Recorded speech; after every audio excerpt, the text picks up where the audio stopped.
श्री गुरुवे नमः। वंशाकल्पतरुभ्यश्च कृपा सिन्धुभैव च पतितानां पावनेभ्यो वैष्णवभ्यो नमो नमः। नमो महावदन्याय कृष्णप्रेमप्रदायते कृष्णाय कृष्णचैतन्यनामिने गौरत्विषे नमः। तप्तकाञ्चन गौरङ्गी राधे वृन्दावनेश्वरी वृषभानुसुते देवी प्रणमामि हरिप्रिये।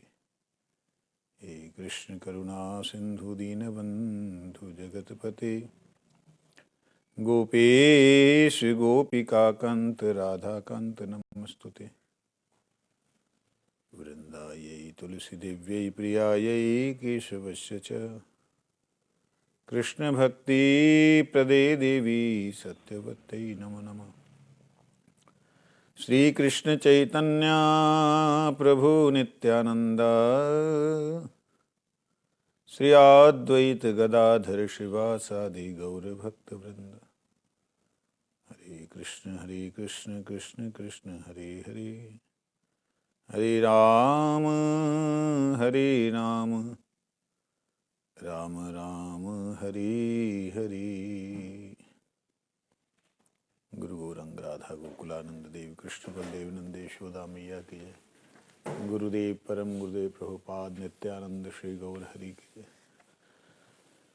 तुलसी महारानी की जय, भक्ति देवी की जय, भक्तवत्सल नृसिंह भगवान की जय। कल हम लोगों ने श्रवण कर रहे थे स्वकीय और परकीय।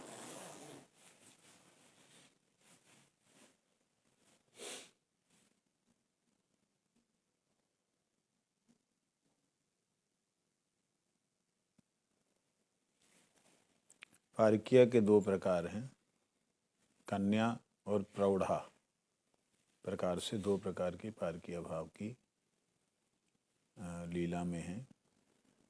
विजय जी कहते हैं स्वकीय का लक्षण बताया उन्होंने। स्वकीय का लक्षण भगवान से विधिवत विवाह होना और भगवान के आदेशों का पालन करने में तत्पर रहना, ये स्वकीय का धर्म है। श्री कृष्ण में, कृष्ण की सेवा में स्वकीय और पारकीय कौन कौन है? तो कहते द्वारिका की जो विवाहित स्त्रियां हैं कृष्ण के प्रति जिनका विवाह हुआ है वह स्वकीय हैं, और ब्रजवनिताएं अधिकांश ही पारकीय हैं। उन दोनों प्रकार की गोपियों की अप्रकट लीला में क्या स्थिति है, वो जो स्त्रियां हैं उनकी क्या स्थिति है अप्रकट लीला में, कहते बड़ी गूढ़ बात है, उसको मैं बता रहा हूँ। उसके विषय में यहाँ पर एक कल बात हम लोग सुन रहे थे कि चित जगत के जो चारों ओर जो एक तरह से दीवारी तो होती नहीं, दीवाल नहीं है, लेकिन चारों ओर जो प्रकाशमान जो ब्रह्म धाम है उसे भेद कर, वो जो दीवारी है चार दीवारी, उसे भेद कर आगे बढ़ने पर परव्योम समव्योम रूप वैकुंठ दिखलाई पड़ता है।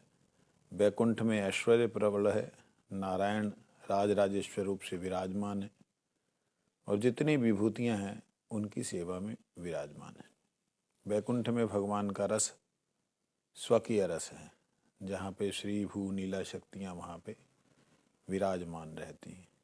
गोलोक में ब्रज की वनिताएं श्री कृष्ण की जो सेवा करती हैं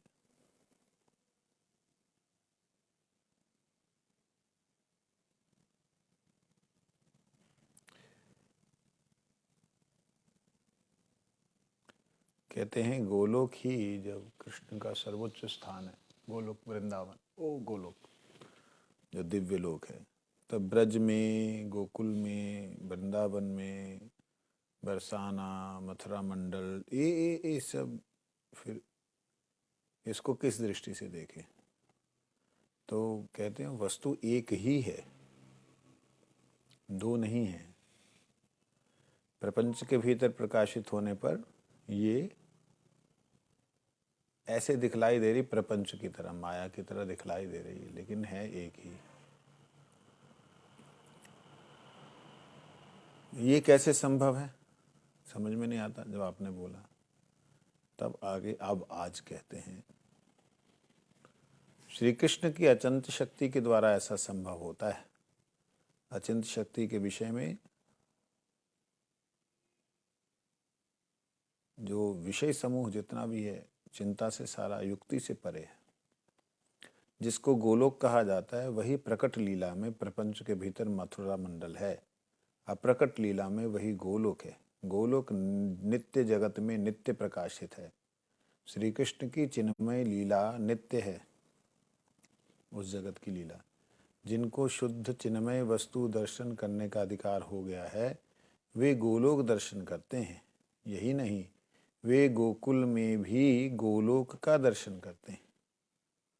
जिनका चिन्मय दर्शन हुआ है, चिन्मय मतलब आत्मदर्शन, चिन्मय दर्शन जिनका हो गया, वो नित्य गोलोक का, जिन्होंने नित्य जगत का दर्शन किया है, वो इतना ही नहीं है केवल वहाँ दर्शन किया, यहाँ इस जगत में भी, इस प्रपंच के जगत में भी जो गोकुल है, जहाँ मथुरा है, उसको उससे बिल्कुल अलग समझते हैं। ऐसे कैसे यहाँ कीचड़ है, कीच की होली है, वहाँ तो कीच है ही ना है। चिन्मय है, कैसे एक समझते हैं? कहते हैं उनका दर्शन ऐसा हो जाता है। जैसे कोई व्यक्ति जब प्यार करता है किसी से, तो फिर वो उसका जब मन से प्यार हो जाता है किसी से, कहते दिल से प्यार है। जब दिल से प्यार होता है ना, तो उसका रंग रूप नहीं देखता है। तब ऊंचा बड़ा, मेरा परिवार इतना ऊंचा है, ये छोटा परिवार है, ये गरीब है, अमीर है, ऐसा कुछ नहीं देखता, क्योंकि वो प्रेम ऐसा हो जाता है। तो उसका दर्शन प्रेममय हो जाता है संसार में भी, संसारी व्यक्ति का। जिसका भगवान के नित्य गोलोक धाम का दर्शन हो गया, तो वो इस जगत में जो कुछ भी दिखलाई देता है, विशेष करके वृंदावन धाम के अंदर, तो उसमें वो जड़ तत्व जो है उनको नहीं देखता। मतलब क्या पहना हुआ है आत्माओं ने, वो नहीं देखता, दिव्य आत्माओं को देखता है। और सभी दिव्य आत्माओं को भी नहीं देखता, जो दिव्य आत्मा भगवत सेवा में तत्पर हैं, लगी हुई हैं, उनको देखता है। कुछ समझ आ रही? हाँ, तो उसमें जैसे मैं आपको देखूं दामा, तो मैं दीपक ना देख के दामा देखूं, तब तो मेरा दर्शन बदल गया। मैं दामा का मतलब दीपक को समझूं, तब नहीं चलेगा। दामा कौन? ओ दीपक, दीपक ये नहीं, जड़ परिचय नहीं।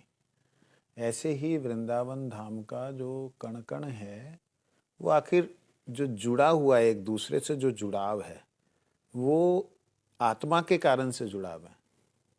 अगर आत्मा का प्रवेश ना हो किसी शरीर में, तो वो शरीर जो है खत्म हो जाएगा, नष्ट हो जाएगा।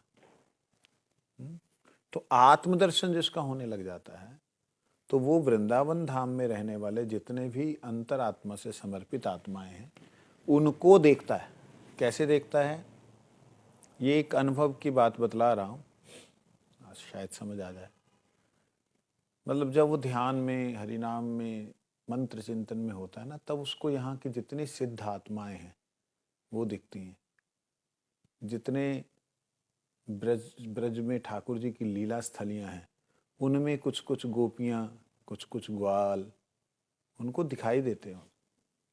हमेशा नहीं, हमेशा ध्यान किया तब नहीं।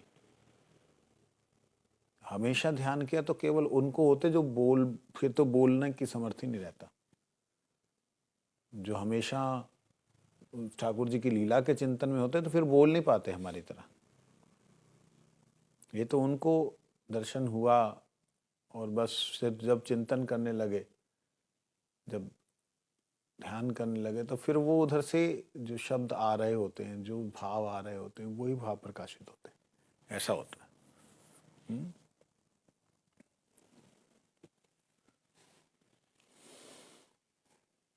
गोलोक नित्य जगत में नित्य प्रकाशित है। श्री कृष्ण की चिन्मयी लीला नित्य है।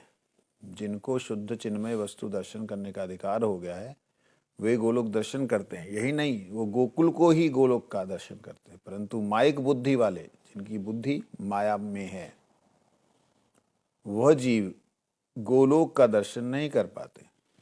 नित्य धाम का गोकुल ही गोलोक है। फिर भी जड़ बुद्धि वाले जीव गोकुल को प्रापंचिक विश्व का दर्शन करते हैं, अर्थात गोकुल को सांसारिक स्थान के रूप में देखते हैं। राजस्थान इधर से जुड़ा, यूपी उधर से जुड़ा, दो ही सीमाएं लगती, राजस्थान और हैं? दिल्ली उधर से जुड़ा, हरियाणा भी तो जुड़ा हुआ है, कोसी के उधर हरियाणा जुड़ा हुआ है। तो ऐसे करके ये देखते हैं,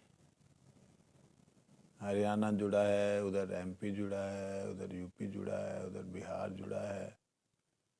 ये तो मथुरा तो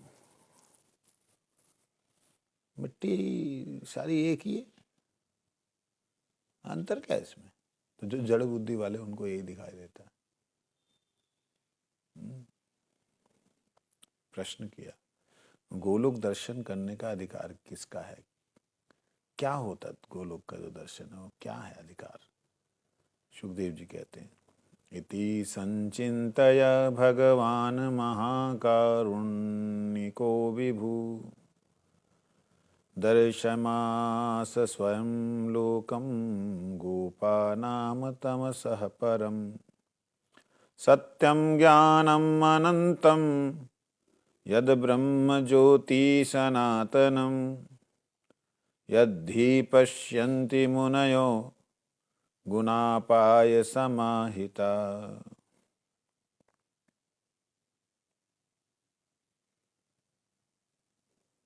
कहते हैं,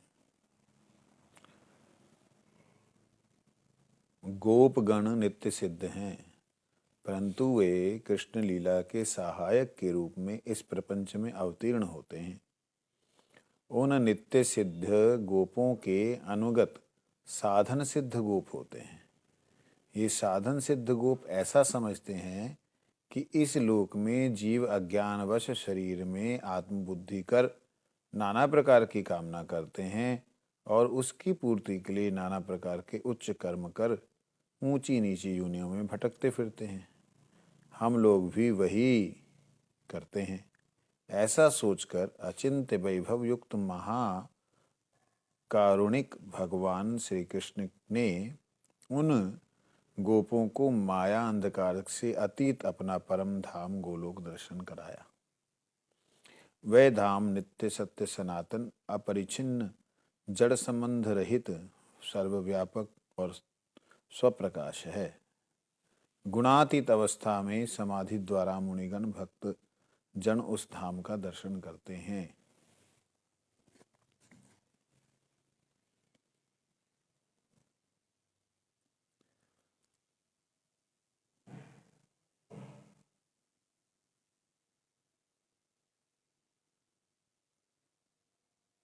भगवान जब लीला कर रहे थे तो नित्य जगत से तो बाबा आनंद यशोदा श्रीधाम वसुधाम इत्यादि नित्य धाम से आते हैं। उनके साथ में जब यहाँ पे वो लोग आते हैं तो अगल बगल के जो यहाँ के बशिंदे हैं, रहने वाले हैं, जैसे उपनंद इत्यादि हैं, वो सब भी उनके साथ में जुड़ जाते हैं। मतलब एक आदमी से दूसरा आदमी जुड़ता है ना, ऐसे एक संबंधी बन जाते हैं। वो संबंधी बनने से एक दूसरे के बच्चों का शादी ब्याह करने से एक संबंध युक्त हो जाते हैं। ऐसे संबंध युक्त जो जीव थे, गोपगण थे, उनके अज्ञान को भगवान श्री कृष्ण ने दूर करके अपना परम लोक दिखलाया, उनको परम धाम दिखलाया, जो कहता था कैसा था, सत्यम ज्ञानम अनंत, यद ब्रह्म ज्योति सनातनम, वो नित्य सनातन ब्रह्म ज्योति अनंत फैली हुई। तो यद्धि पश्यन्ति मुनयो गुण अपाए समाहिता, जो माया के गुण हैं उनसे अतीत भगवान की जो गुणातीत अवस्था है उसका उन्होंने दर्शन कराया। ये दर्शन करते ही गोपों ने श्री कृष्ण को, जो जो दूसरे आए हुए थे, मिले हुए थे, उन्होंने भगवान के उस लीला का दर्शन कर भगवान के प्रति और श्रद्धान्वित हुए। तो भगवान का दर्शन, गोलोक का दर्शन भगवान के अलावा और कोई नहीं करा सकता। तो भगवान का नाम जब हम लोग भगवान साक्षात हैं इस भाव से करते हैं, तब धीरे धीरे धीरे धीरे धीरे चित्त की वृत्तियां दूर होती हैं, जन्म जन्म के संस्कार हट जाते हैं, तब जाके भगवान के धाम का दर्शन होता है। कहते हैं गोस्वामी गोपाल गोस्वामी गुरु जी, बाबा कृष्ण की कृपा बिना गोलोक दर्शन नहीं होता। कृष्ण ने कृपा करके ब्रजवासियों को गोलोक दर्शन कराया था। वे गोलोक प्रकृति से अतीत विशेष परम धाम है। उस लोक की विचित्रताएं नित्य सत्य स्वरूप हैं। अनंत है चिद विलास, चिन्मय ज्योति ब्रह्म सनातन रूप में वहाँ वे नित्य विराजमान है। ब्रह्म जो है चिन्मय ज्योति ब्रह्म सनातन के रूप में, उनकी जो प्रभा है, अंग का प्रकाश है, नित्य विराजमान।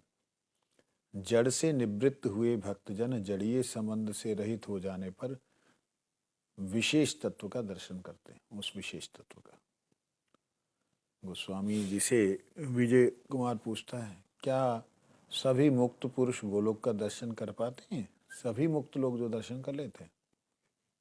गोस्वामी जी कहते, करोड़ों मुक्त पुरुषों में से कोई बिरला ही भगवत भक्त होता है। ले, तो सारे मुक्त भक्त नहीं है? नहीं। मुक्त और भक्त में क्या अंतर है?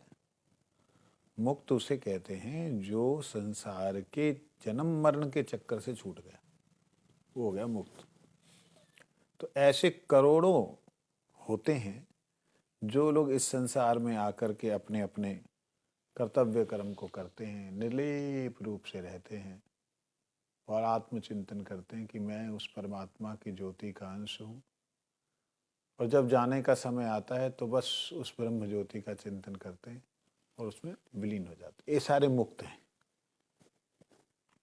उनके साथ और भी, जैसे उनका ध्यान लगा ब्रह्म ज्योति में, तो उनके साथ जितने और भी जीव हैं जो उनके साथ जुड़े हुए हैं, विशेष करके किनके साथ जुड़ते हैं? जिनकी अंदर से एनर्जी जो है, जो अंदर की ऊर्जा जो है, अंदर की आत्मशक्ति जो है, जिसको कुंडलिनी कहते हैं, जिनकी जग करके एकदम सहस्त्रधार अवस्था में पहुंच जाती है, उनके साथ में करोड़ों और जो जीव छोटे छोटे कण हैं वो भी जुड़ जाते हैं। जैसे वो ध्यान करने लगते तो वो भी साथ में जुड़ते हैं।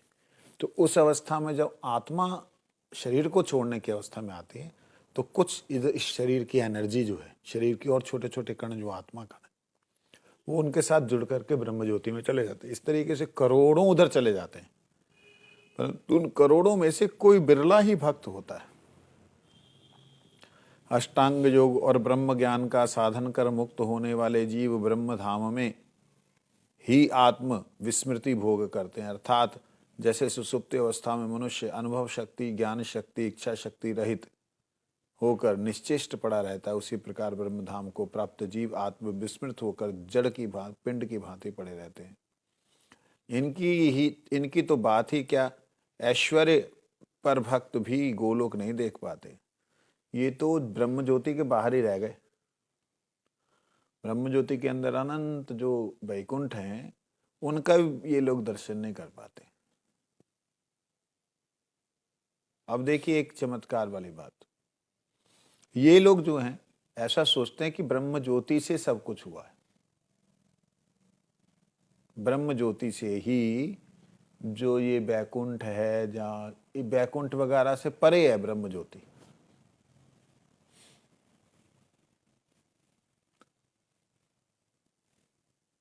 ये नाद है, नाद जानते हो? नाद, नाद, नाद मतलब जो हम लोग करते हैं ना बीच बीच में,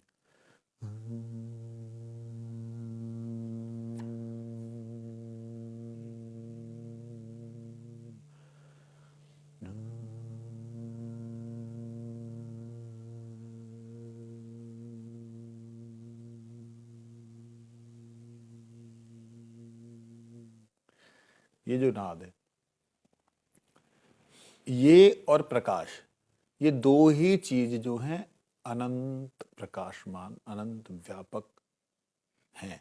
वो लोग ऐसा समझते हैं, वो लोग इस चीज को मानते ही नहीं है कि ये जो वैकुंठ है ये उस ज्योति का कारण है, ज्योति वहां से निकल रही, वो मानते ही नहीं है। उनको समझा लीजिए, वो समझे कहते हैं हाँ हाँ ठीक है ठीक है। ये सब उन लोगों के लिए है जो अभी मुक्त नहीं हुए। मुक्त जो हो जाते फिर वो उसी इसमें और प्रकाश, अनंत प्रकाश में विलीन हो जाते। कहते ऐसे लोग तो वैकुंठ का दर्शन भी नहीं अंदर से कर पाते।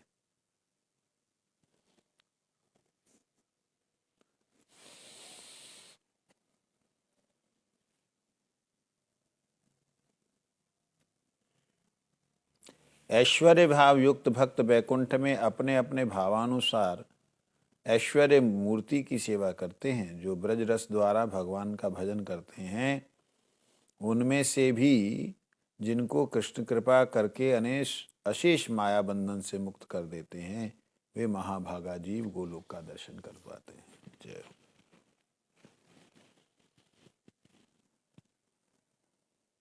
गुरुदेव की कृपा से आज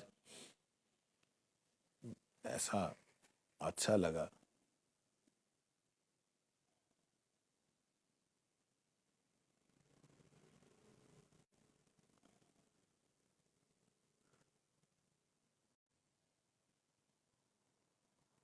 जो ब्रज रस द्वारा, ब्रज के भाव के द्वारा कृष्ण का भजन करते हैं उनमें से जिनको श्री कृष्ण कृपा करके असीम जो उनकी माया शक्ति, अशेष माया शक्ति,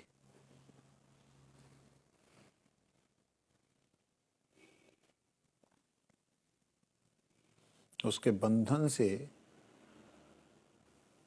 मुक्त करके उन भाग्यशाली जीव को गोलोक का दर्शन करवाते हैं।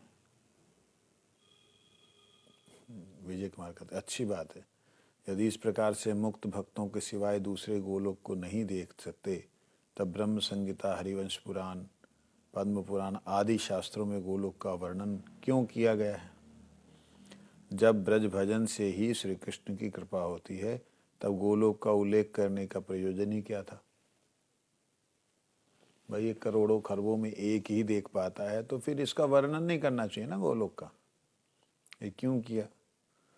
तो गोस्वामी जी कहते हैं जिन ब्रजरस के रसिक भक्तों को कृष्ण इस प्रपंच से उठाकर गोलोक ले जाते हैं। ब्रज रस के रसिक, ब्रज रस क्या है? शांत, दास्य, साक्ष्य, वात्सल्य, मधुर। शांत तो पता है ना कौन कौन है? पेड़ पौधे, गैया, जमुना जी, ब्रजरज, ये सब शांत रस के उपासक हैं, भगवान की शांति से उपासना करते हैं। ठाकुर जी कभी अपने ब्रज के रज के अंदर घुस करके आनंद लेते हैं, समाधि लगा लेंगे, ब्रज रज में लौट जाएंगे तो सारे ग्वाल वाल उनको ऐसे समाधि लगा देंगे, शिव जी बना देंगे। तो ये ब्रज रस है, शांत रस। जो रज जो है वो ठाकुर से लिपटना चाहती है, ठाकुर जी उसको लिपटा ले, ब्रज रज। फिर दास जो सेवक हैं, मैया बाबा के सेवक, सखान के सेवक, ऐसे। फिर वाके बाद में सखा हो में जितने ब्रज के सखा हैं वो सबरे सखा। कोई नंद बाबा को सखा, नंद बाबा के हिसाब से वो कृष्ण थे तो वात्सल्य भाव थे, प्यार करें। तो फिर मधुर, मधुर में आए जितनी गोपी, जितनी ग्वालिन है, सबरी अपने पति को तो प्यार करें, पर जितना है तू है गो, हम जा रही हैं, कहाँ जाए, रास में जा रहे हैं। देख लो ब्रज में ऐसी लीला है। आज भी कितना ही होले, होरी में सबरी निकल जाए, अच्छा हम जा रहे हैं, आ रही, हाँ भैया जाओ, तुम जाओ। अब ठाकुर जी के संग होली खेलते हैं, कोई ब्रजवासी बुरा मानता भी नहीं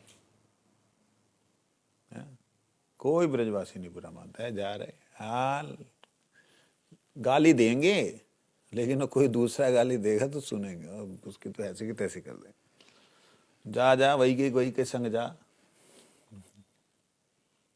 ऐसे प्यार भरे जो भाव हैं, कहते हैं ऐसे भावमय भक्तों को उठाकर ठाकुर जी प्रपंच से गोलोक ले जाते हैं। वे गोलोक को संपूर्ण रूप से देख पाते हैं। फिर विशुद्ध ब्रज भक्त जन भी कुछ कुछ गोलोक दर्शन करते हैं। जिनको उठा के वो ले जाते हैं वो गोलोक का दर्शन करते हैं। और उसके बाद विशुद्ध जो ब्रज भक्त जन है, अर्थात जो विशुद्ध रूप से ब्रज के भक्तों का जन, मतलब ब्रज भक्त नहीं हो पाए, वो रसिक भक्त नहीं है, समझ लगी, ब्रजवासियों के प्रति, ब्रजजनों के प्रति जो लोगों की रुचि है, सेवा है करते हैं, कहते उनमें से कुछ कुछ लोग भगवान का, हर ब्रजवासी थोड़ी ना ऐसा भाव रखे भगवान जी के प्रति। तो इसलिए वो लोग, कुछ कुछ लोग भक्त दो प्रकार के होते हैं, एक साधक होते हैं और दूसरे सिद्ध होते हैं। साधक वो जो साधना कर रहे हैं, सिद्ध वो जो जन्म से ही ठाकुर जी से प्रेम में मस्त है। ऐसे अपने राज्य में देखे ना, कई लोग ऐसे हैं जन्मते ही वो अपनी धुन में ही रहे, वो जो अपने बगल में रहे बच्चा छोटो सो, वो पतो ना है का कर रो का ना कर रो, उसको कोई माया नहीं है, बस उसका वो ब्रह्म के समान ही है, छोटा सा बच्चा है। अब उसको लोग पागल समझते हैं, दिमाग कम है बेचारे का, क्या करें, ऐसा सोचते हैं। अब उसकी क्या मस्ती है वो वही जानता है।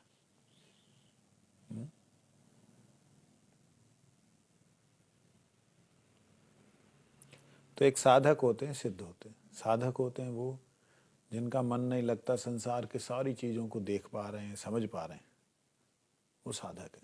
सिद्ध वो सारी चीज़ों को देखते हुए कुछ नहीं समझ पा रहे, बस ठाकुर जी का नाम जहाँ होता वहीं नाचने लग जाते, वहीं प्रेम में बह जाते। ये दोनों में अंतर है। लोग दिखाने के लिए नहीं बहते हो, आते हुए देखा ना हमने उनका जो दर्शन किया था, वो जर्मन वाली माता जी का, गौशाला वाली, वो कहाँ जर्मन, 50 साल से यहीं पे है वो कम से कम 50 साल हो गए उनको, यही है सेवा में भगवान जी की। ऐसी सेवा में है कि इतना ब्रजवासी से जो है गैया प्यार नहीं करती जितना उससे करती। तो ये ब्रज के जो साधक हैं, जो ब्रज की साधना करते हैं, उनको भगवान ब्रज से जोड़ देते हैं। नित्य सिद्ध जो है उनकी बात अलग है। कहते हैं दो प्रकार के भक्त हैं, साधक और सिद्ध। साधकों को गोलोक दर्शन का अधिकार नहीं है। सिद्ध भक्त दो प्रकार के हैं, साधकों को गोलोक दर्शन का अधिकार नहीं। अच्छा, सिद्ध दो प्रकार के हैं, वस्तु सिद्ध भक्त और स्वरूप सिद्ध भक्त। जो कृष्ण की कृपा से साक्षात गोलोक में लाए गए हैं वे वस्तु सिद्ध भक्त हैं। अच्छा, जो कृष्ण की कृपा से गोलोक में लाए गए हैं वो वस्तु सिद्ध भक्त हैं। जो गोलोक का स्वरूप तो देख रहे हैं परंतु स्वयं अभी प्रपंच में अवस्थित हैं। गोलोक का स्वरूप का दर्शन कर रहे हैं लेकिन माया में अभी हैं, अवस्थित हैं, साक्षात गोलोक में नहीं उपस्थित।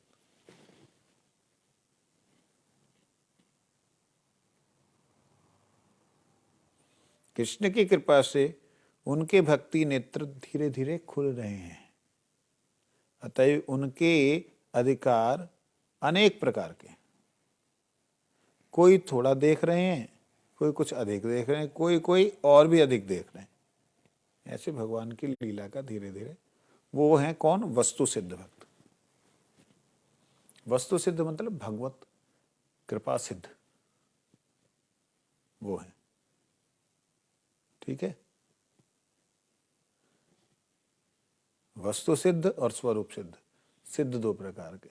जो साधक हैं उन्हें दर्शन नहीं होते हैं गोलोक धाम के, वो तो यहाँ आकर के वृंदावन में आए, मैं होली में जरूर जाना। क्यों? होली में ऐसा रंग लगता है ना, बस मज़ा ही आ जाता है, वो मज़ा ही आता है। और आ करके बस वो होली का आनंद लेंगे, खूब हल्ला गुल्ला करेंगे। संसार में आके फिर वैसे के वैसे जैसे थे, उसकी निंदा, इसकी चुगली, उसके बारे में बोलना, इसमें पड़े रहते। सिद्ध लोग दर्शन करते हैं, उनमें से दो प्रकार के हैं।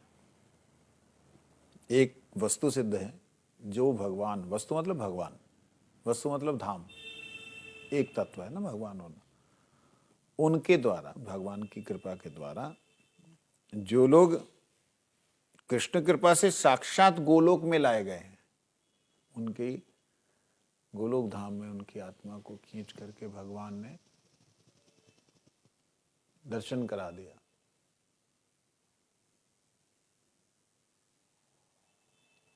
वो जो हैं वो बहुत तरह के होते हैं। उनमें से किसी को एक हल्की सी झलक दिखाई दी, लेकिन वो माया में अवस्थित हैं। साधकों की अवस्था से निकल करके सिद्ध अवस्था में आए, मगर माया में अवस्थित हैं, जिस कारण से उनके भक्ति नेत्र जो हैं धीरे धीरे खुल रहे हैं। जैसे सवेरे सवेरे को उठाते हैं ना, ये उठे, हाँ लाइट जलाई हो ना, ऐसे ऐसे करता है बंदा, ऐसे ऐसे करता है, थोड़ा थोड़ा खुल रहा है, उठ जा, चल भाग यहाँ से, और रुक जाओ, और तो जितना भी ऐसे करता है, ऐसे करता है, मुंह में पानी मारता तब भाग पाता है ना। तो ऐसे यहाँ जबरदस्ती नहीं होता। धीरे धीरे क्रमशः नेत्र खुलते हैं, कभी कुछ कृपा दर्शन हो जाता है। रहता माया में ही है, तो कभी माया का दर्शन उसे को होता है, फिर वो दुखी होता है, फिर वापस अंदर जाता है, फिर वस्तु के प्रति, कृष्ण अर्थात धाम के प्रति उसका भाव बढ़ता है, फिर कुछ थोड़ा सा और दिखता है। ऐसे करते करते जय हो। जिनके प्रति कृष्ण की जितनी अधिक कृपा होती है, वे उतनी अधिक मात्रा में गोलोक का दर्शन करते हैं। तो अब कृष्ण कृपा के ऊपर डिपेंड करता है, हाँ, लेकिन कृष्ण कृपा भी डिपेंड करती है। जो साधन कर रहे सिद्ध महात्मा हैं, उनका प्रपंच से जितना हटता जाएगा ध्यान, उतनी उधर से कृपा होती जाएगी। ये चीज़ है। इसलिए मैं कई बार बोल चुका हूँ, मेरा कुछ पता नहीं, दिल करता पूरी तरह आप जो है धाम में ही रह जाऊँ, कहीं नहीं आना जाना, किसी से कोई संबंध नहीं, बस लाइव थोड़ा सा किया तो तुम लोग कर दोगे, फ़ोन फान भी तुम्हारे पास रहेगा। अब करो भाई, अब है गो बहुत कछु कर लिए, 50 साल से ऊपर है गए, 51 चल पड़ो, अब आगे बढ़ना चाहिए। जहाँ तक मुक्ति की साधन अवस्था है, वहाँ तक गोकुल में जो कुछ दर्शन होता है, वे कुछ कुछ माइक भाव से उदित होता है। मुक्ति की साधन अवस्था अर्थात जीव अभी पूरी तरह मुक्त नहीं हुआ है, मुक्ति की साधन अवस्था, उसमें वो एक्सपेरिमेंट वगैरह करता है। ये क्या है, वो क्या है, ऐसे करने से क्या हो सकता है, मेरे को कुछ नहीं होगा, अच्छा देखें। तो वो साधन अवस्था में वो वहाँ तक गोकुल के ही दर्शन कर सकता है। वे कुछ कुछ माइक भाव से उदित होता है, जो कि माया की तरह दिखलाई देता है। अब जैसे उदाहरण के लिए, हमें यहाँ अगर ठाकुर जी का कोई श्रृंगार करना हो झूलन में, तो हम क्या करते, पेड़ों के पास जा करके पेड़ों की डाली काट के लाते। तो यहाँ काट के लाने वाला जो भाव है वो गड़बड़ है। क्यों? हम उन पे कुल्हाड़ी चला रहे हैं, लेकिन वहां पे ऐसा नहीं है। पहली बात, वहां तो बन ही बन है, सुंदर बन है, उपवन है, वहां किसी को काट के लाने की जरूरत नहीं पड़ती। वहां श्रृंगार में माया का कुछ ऐसा प्रपंच दिखलाई नहीं देता है। यहाँ तो हमने बिल्डिंगें बना दी, इसलिए ऐसा है। कहते साधन अवस्था को पार कर भाव अवस्था में पहुंचने पर कुछ कुछ शुद्ध रूप से दर्शन होता है, और प्रेम अवस्था में पहुंचने पर प्रचुर परिमाण में गोलोक का दर्शन होता है। प्रेम अवस्था गुरु जी की थी वो। उसमें फिर वो जो ये पेड़ पौधे हैं ना, ब्रज की लताएं, गुलम, ये सब को फिर साधारण नहीं देखते। उनके प्रति उनका दिव्य भाव हो जाता है। उनको तोड़ना काटना ऐसा नहीं। वो काटना भी, उन अगर छटाई भी करनी हो तो सेवा के भाव से। बड़े लंबे लंबे बाल है गए तुम्हारे, या नेक संवार लो, या हम संवार दे, तो भाव से पत्ते डालियों को भाव से, ऐसे नहीं कि तना ही काट दिया, ऐसा। वो दिव्य एक भाव आ जाता है। वो करोड़ों अच्छे साधकों में जिनको अनुभव हुए हैं, उन अच्छे सिद्धों में जिन्हें भगवान की कृपा मिली है, उनमें से कुछ ऐसे होते हैं जो एकदम साधन अवस्था को पार करके भाव अवस्था में, फिर भाव अवस्था में भी प्रेम अवस्था में पहुंच जाते हैं। वो बड़े विरले होते हैं, और रूप सनातन गोस्वामी इत्यादि हैं।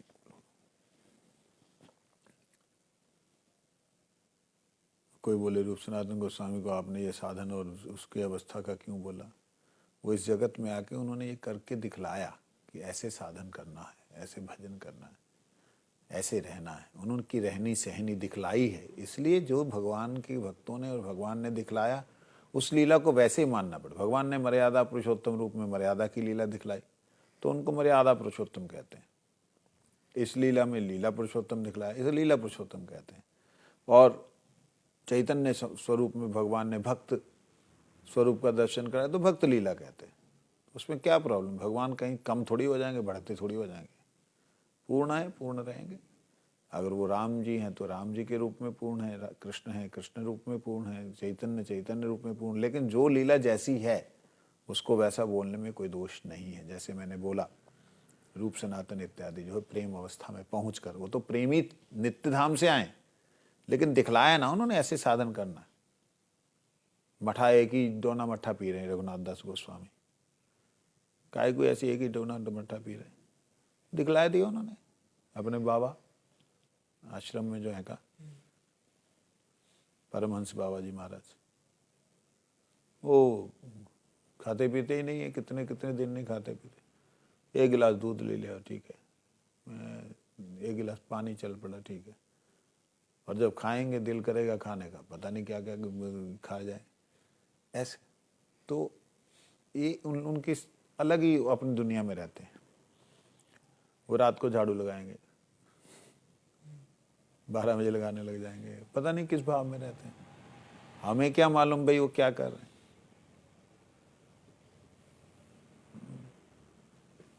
तो इसलिए उनकी अवस्था क्या है क्या नहीं है, ये वो जाने। प्रभु गोलोक और ब्रज में किन किन विषयों में भेद है, गोलोक में और ब्रज में किन किन विषयों में भेद है। गोस्वामी कहते हैं ब्रज में जो कुछ देखते हैं वे सब कुछ गोलोक में है।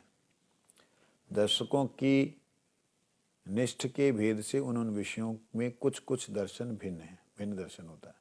वास्तव में गोलोक वृंदावन में कोई भेद नहीं है। दर्शकों की दृष्टि भेद से दृश्य का भेद होता है, अत्यंत तमोगुणी व्यक्ति ब्रज में सबको जड़ में देखता है। रजोगुणी व्यक्ति पहले की अपेक्षा कुछ शुभ दर्शन करता है। सत्वगुण अनुगामी व्यक्ति अपनी दृष्टि शक्ति के अधिकार के अनुसार जितनी दूर तक दृष्टि है उतनी दूर तक शुद्ध सत्व का दर्शन करता है। प्रत्येक मनुष्य का अधिकार पृथक है, अतएव उसका दर्शन भी पृथक है। अलग अलग दर्शन है प्रत्येक वस्तु के, प्रत्येक संसार में हर जगह पे ऐसा ही है। वो वृंदावन में भी स्वाभाविक रूप से वैसा ही है।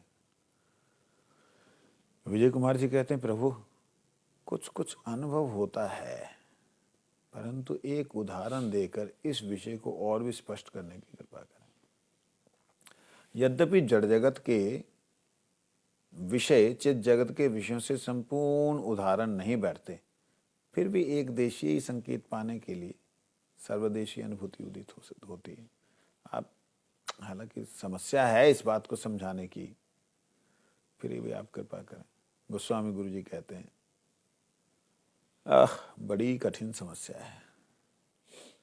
अपनी रहस्य अनुभूति को दूसरों के निकट प्रकट करने का निषेध है। बताना नहीं चाहिए। तुम भी कृष्ण कृपा से अधिक रहस्यानुभूति होने पर भी सदैव छिपा के रखना। बहुत कुछ अनुभव होगा, छुपा के रखना। इस विषय में हमारे पूर्वाचार्यों ने जितना तथ्य प्रकाश किया है, मैं भी तुम्हें वहीं तक बतलाऊंगा, ज्यादा नहीं बतला रहा। उससे अधिक जो कुछ है वह तुम भगवान की कृपा से स्वयं ही देख लोगे। गोलोक में शुद्ध चित्त प्रतीति है, वहां पर जड़ प्रतीति नाम की कोई चीज नहीं है। चित्त शक्ति ने रस की पुष्टि के लिए जिन विचित्र भावों को प्रस्फुटित किया है, उनमें अनेक स्थलों पर अभिमान नाम की एक सत्ता है। अच्छा, गोलोक में कृष्ण अनादि और जन्म रहित हैं, तथापि वहां पर नंद और यशोदा रूप लीला सहायक सत्व स्वमोह पितृत्व अभिमान द्वारा वात्सल्य रस को मूर्तिमान किए हुए हैं। श्रृंगार रस में विप्रलंब और संभोग आदि विचित्रताएं अभिमान के रूप में वर्तमान हैं। वहां परकीय भाव में शुद्ध स्वकीयत्व रहने पर भी परकीय अभिमान औपपत्य अभिमान नित्य वर्तमान है। देखो, ब्रज में यह सब अभिमान माया प्रत्यत स्थूल रूप से दिखलाई पड़ते हैं। यशोदा का प्रसव होना, कृष्ण का सूतिका ग्रह, अभिमन्यु, गोवर्धन आदि के साथ नित्य सिद्धा गोपियों का विवाह मूलक पर की अभिमान, यह सब कुछ अत्यंत स्थूल रूप में दिखलाई पड़ता है। ये सब कुछ योग माया द्वारा संपादित हुआ है तथा अत्यंत सूक्ष्म मूल तत्व से संयोजित है। इसमें तनिक भी मिथ्या नहीं है एवं गोलोक के सर्वथा अनुरूप है। इसमें दृष्टा की प्रपंच बाधा के अनुसार दर्शन भेद मात्र है।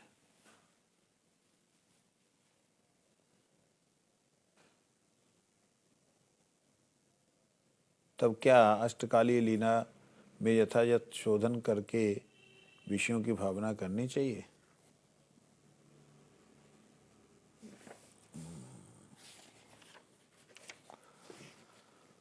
कहते हैं समझाना कठिन है, फिर भी मैं तुम्हें थोड़ा सा बतला रहा हूं।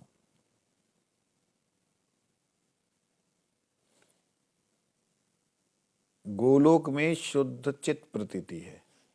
गोलोक में अज्ञानता बिल्कुल भी नहीं है। प्रकाश मान सूर्य में अंधकार का नाम ही नहीं है। अंधकार क्या होता है वहां कुछ पता भी नहीं है। ये है चित्त शक्ति में माया की प्रतीति है ही नहीं। उसका प्रतीति जानते हो ना? ये आभास, प्रतीति मतलब आभास भी नहीं है माया का। वहां शुद्ध चित्त प्रतीति है, मतलब ज्ञानमयी प्रकाशमयी प्रतीति ही है केवल। वहां पर जड़ प्रतीति नाम की कोई चीज है ही नहीं। माया मतलब वहां पे कोई ऐसा है नहीं कि एक वस्तु ये पड़ी है, ये जड़ है, इसके अंदर इच्छा क्रिया अनुभूति नहीं है। जैसे किताब में नहीं है, इसमें नहीं है, इसको धोना है तो धो दो, रखना तो रखे रहो, जैसे ये है, ऐसा वहां कुछ भी नहीं है। वहां मेज टेबल नहीं है। वहां पे जो भी, मान लो एक कल्पना बतला रहा हूं, मान लो वहां पे अगर खंबे भी हैं, है नहीं वहां खंबे, तो ऐसी हवा में ये सब कुछ है ही नहीं। जब हैं, लेकिन खंबे खंबे की तरह नहीं है, खंबे भक्त हैं स्वयं साक्षात। समझ लगी? वो अगर जाना चाहें कहीं तो अवतीर्ण होते हैं, चले भी जाते हैं, कहीं प्रकाशित हो जाते हैं, तो वहां खाली हो जाता नहीं, वहां भी रहते हैं। ये है चित्त प्रतीति, शुद्ध चित्त प्रतीति। ठीक है ना? वहां पर जड़ प्रतीति नाम की चीज ही नहीं है। चित्त शक्ति ने, अब ये चित्त शक्ति कौन है? कृष्ण। चित्त शक्ति ने रस की पुष्टि के लिए, मतलब आनंद को पुष्ट करने के लिए जिन विचित्र भावों को प्रस्फुटित किया है, जिन विचित्र भावों को उन्होंने वहां पे प्रकट किया, वो विचित्र है, हो ही नहीं सकता अंधेरा वहां। लेकिन किया है तो कहते हैं उनमें अनेक स्थलों पर अभिमान की नाम की सत्ता, एक सत्ता है। भगवान का जो अभिमान है, अहम, मैं हूं कर्ता, तो उस कर्तापन के अभिमान के कारण भगवान के वहां जो दास हैं उसमें वो अभिमान पुष्ट होता है। अभिमान के कारण ही वहां पर लीला में नंद महाराज, यशोदा, क्योंकि जन्म तो है ही नहीं कृष्ण का, वहां पे अनादि है, अनंत है। अनादि अनंत होने पर फिर वहां पे किस प्रकार से मैया यशोदा और इनका भाव होगा? पूजनीय भाव होगा? फिर कहते नहीं, नंद यशोदा के रूप में लीला सहायक जो तत्व है, सत्व तत्व है, उसके अंदर वो अभिमान भगवान वाला। कौन से भगवान का? बलराम जी का अभिमान, मैं पिता हूं, पितृ अभिमान वहां नित्य स्थापित होता है। किसी समय वो स्थापित हुआ, तो इसलिए वो धाम वहां वात्सल्य रस नित्य है, सख्य रस नित्य है, स्वकीय परकीय भाव सब नित्य है। ये जो माया में दिखाई देता है इस संसार में, वो उसमें थोड़ा अलग है। माया में बच्चा पैदा हो रहा है मैया से, और कृष्ण को कुछ समय के लिए उस घर में रखा जा रहा है, प्रसूति गृह में। यहां पे ऐसा है, वहां ये नहीं है। गोलोक में ये नहीं है। गोलोक मैया है, कन्हैया है, कन्हैया बच्चा ही है सब समय अनंत काल से, मैया मैया ही है अनंत काल से। कि इस जगत में आते तो यहां माया का वो माया प्रत्येत बोला, माया प्रत्येत, माया के द्वारा प्रत्यारोपित, जबरदस्ती आरोपित स्थूल रूप में दिखलाई देता है। वहां तो वात्सल्य नित्य स्वरूप है। मैया ने कभी पैदा नहीं किया कृष्ण को। भाव है बलराम जी का, तो मैया के रूप में, यशोदा के, नंद बाबा के रूप में उनके अंदर भाव जो है वो नित्य अवस्थित। यहाँ पे वही भाव जो है माया के द्वारा प्रत्यारोपित, मतलब उनके ऊपर आरोपित होता है, जिसके कारण से उनका जन्म भी होता है, गोवर्धन भी है, उसको धारण भी करना है, नित्य सिद्ध है, गोपियाँ भी हैं, कोई उसका शादी वो फलाने के साथ हो रही, उसके ठिकाने के साथ हो रही। वहाँ तो फलाना ठिकाना जो है सारे के सारे कृष्ण के ही हैं, यहाँ दिखलाई देता है। तो कहते हैं ये सब योग माया के द्वारा संपादित होता है। भगवान की जो अपनी आत्म माया है, आत्म शक्ति है, उसके द्वारा ये संपादित हुआ है, और अत्यंत सूक्ष्म तत्व से संयोजित है। मतलब इतना ज़्यादा ये सूक्ष्म है, जिसमें तनिक भी मिथ्या नहीं है, एवं गोलोक के सर्वथा अनुरूप है, मतलब गोलोक के जैसा ही है। केवल दृष्टा जो देखने वाला व्यक्ति है वो उसकी दृष्टि में जितनी बाधा है उसके अनुसार उसको दर्शन होता है। तो अभी प्रश्न अगला किया है, इसको हम कल श्रवण करेंगे। हरि हरि नमः। कृष्ण यादवाय नमः, यादवाय माधवाय केशवाय नमः। गोपाल गोविंद राम श्री मधुसूदन, गिरिधारी गोपीनाथ मदन मोहन। श्री चैतन्य नित्यानंद श्री अद्वैत सीता